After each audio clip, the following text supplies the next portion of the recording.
Kasako Media, tunaangazia maisha, tunaandika kesho.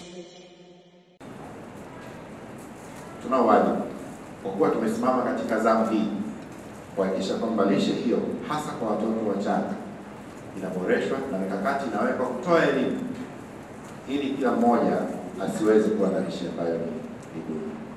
Takwimu zinaonyesha kuwa licha ya hali ya lishe nchini inaendelea kuimarika hatua kwa hatua, japokuwa kuna changamoto mbalimbali, hususan kwenye uzito uliozidi na kilibatungo. Hii ni kutokana na maendeleo tunayoyapata katika mabadiliko ya mtindo wa maisha ambao tunao, lakini vile vile ulaji usio stahiki.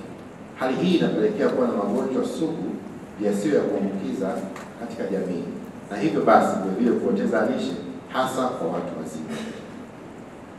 Ndugu washiriki, tafiti zinaonyesha kuwa uzito uliokithiri ni chanzo kikuu cha magonjwa sugu. Hivyo ni muhimu kuhakikisha kwamba tunaboresha mikakati ya kupambana na magonjwa yasiyoambukiza, hasa magonjwa yanayotokana na lishe mbovu, ili kuimarisha lishe kwa watu wazima, lakini vile hata kwa watoto katika taifa letu. Mkutano huu unatupatia fursa ya kujumuika pamoja, kujadili, lakini vile vile kuja na ubunifu mbalimbali ambazo zitatusaidia kusonga mbele katika kutekeleza mkakati wetu na hivyo kuboresha lishe katika nchi yetu. Tunatambua kwamba lishe ni jambo ambalo ni muhimu sana kwa akili ya mwanadamu, kwa maana hiyo kwa maendeleo ya nchi yetu.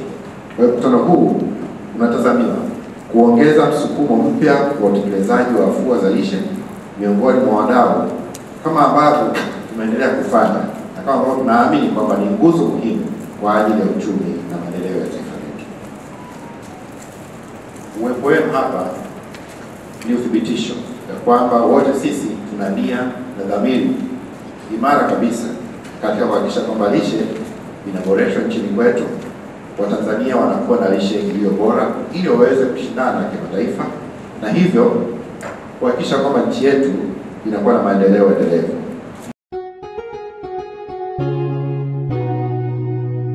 Kasako Media, tunaangazia maisha, tunaandika kesho.